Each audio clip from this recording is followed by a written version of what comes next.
Hello there, my lovely cardinal sinners, and welcome to Attention Duelists, the chill way to keep up to date with the latest and greatest from all things Yu-Gi-Oh! From Master Duel to the TCG and more, let's get ourselves nice and cozy and see what the world of Yu-Gi-Oh! Has to offer us at the moment. Master Duel has had a very exciting couple of weeks as it's received its first ever card release alongside the OCG, with Promethean Princess Bestower of Flames landing in the game.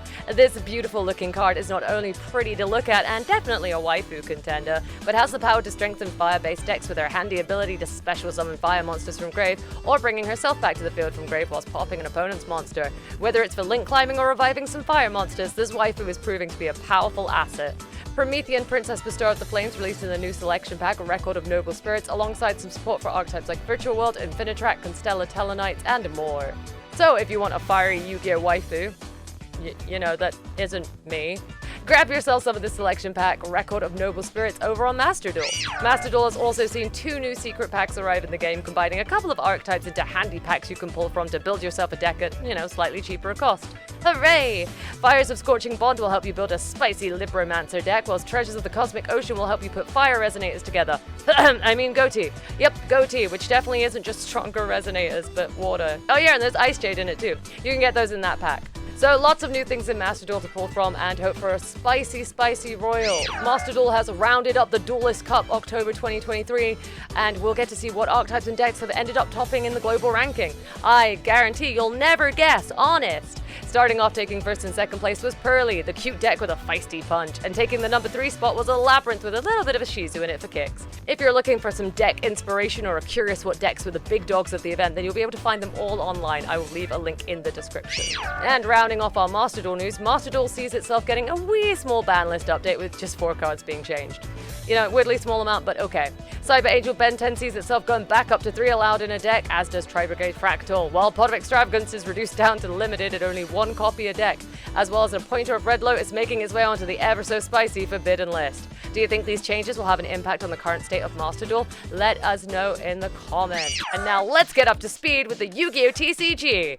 Did you really think you'd get through a video on this channel without a 5Ds reference? The 25th Anniversary Rarity Collection has launched, and this is probably one of the most useful sets released recently, making previously difficult to obtain staple cards available in abundance, but with the twist that every card in the set can be pulled in the different rarities available, which is, I believe, 7, meaning you can get lower rarities of formerly difficult to obtain staples like Baron de Fleur, who was only printed in Ultra Collectors prior to this set. Yay, readily available Omni Negate Synchro. This set generally is very cool and probably a must-have for those of you looking to spice up your deck. It's definitely going to provide you with cards that can take a casual deck up a level or 2 and hopefully decrease the price of much needed staples at a time where Yu-Gi-Oh! Is having a wee bit of a price issue. Speaking of which, back to a debate that happens often in Yu-Gi-Oh! A recent card released in Age of Overlord back in October has gotten the community talking as its price hits over $100 for a single copy.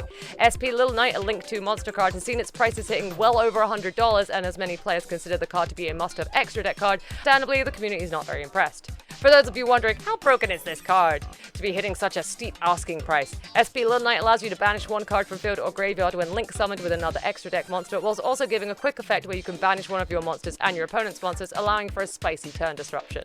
This card is definitely a strong one, but even stronger in price it seems, leading us all to discuss once again why Yu-Gi-Oh! Being too expensive is problematic for the game. Were any of you guys lucky enough to secure this expensive and elusive card? Let me know in the comments, I want to know. Time to get blazing! Releasing December 7th, 2023, you'll be able to build and improve your Fire King decks with new structure deck. Not quite as spicy as the previous structure deck, but hey, I'm a wee bit biased. This upcoming deck features a few new cards to help the Fire King archetype gain some extra edge, including, but not limited to, Legendary Fire King Ponix, which can special summon itself from hand and grab you a spell or trap from your deck when summoned, Fire King Sanctuary, which adds some extra consistency to the deck by allowing you to grab Fire King Island and offer protection for your field spell, and Garnix Eternity, Hyang of the Fire Kings, a powerful extra deck card that will wipe the field of all other monsters like it's a fiery black rose or summon. So if you are looking to get warmed up this winter season, then grab yourself a couple of the new Fire King structure decks and get dueling. Before we end out this first episode of Attention Duelist, let's take a quick moment to look at some upcoming community events ran by creators and fans of the series. Hello everyone, it's your lore-loving friend Golden Nova here to showcase some awesome community events happening this week. For those of you who want to play with some less shiny cards, the No Riches, Normal, and Rare tournaments run every Sunday at 2 PM EST.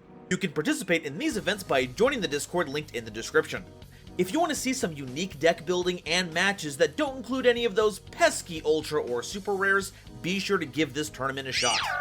MBT's Master Circuit Series Week 3 will be happening on the 12th of November for those who fancy a bit of a challenge. Make sure to follow both MBT's Twitter and the official Master Circuit Series Twitter for when signups drop. Remember, it's limited spaces, so you gotta act fast if you want to play. And for those of you who want to play in a Duel Academy tournament run by Mistress Doom herself, the next tournament is the 11th of November, 7 PM GMT over on her Twitch. You can sign up and join her via her community Discord, which is linked in the description. If you know of any news that should be featured on the next show from community tournaments, artist spotlights, or more, make sure to follow both myself and Mistress Doom on Twitter and tweet at us, and maybe it'll feature in a future episode. I've been Golden Nova, this has been the Community Spotlight, and happy dueling. And of course, learning about that lore, because we love trading card lore. And that about does it for this week's dose of Yu-Gi-Oh! News and goodness. What got you the most excited? Let me know in the comments, and be sure to subscribe for more Yu-Gi-Oh! Related content like, news, question of the week, beginner and casual friendly tutorials, like Yu-Gi-Oh! Slang 101, and of course Yu-Gi-Oh! 5D's Watch Along How Broken It series. We are closing in on 10k subscribers, so if you haven't already, be sure to subscribe to the channel. Hell yeah, if this video gets 250 likes, I'll do a giveaway of 3 of the Jack Atlas structure decks as a thank you. Because honestly, I just can't help but challenge you lovely viewers. With that said though, I am Mistress Doom, and this has been Attention Duelist Episode 1. I hope you enjoyed.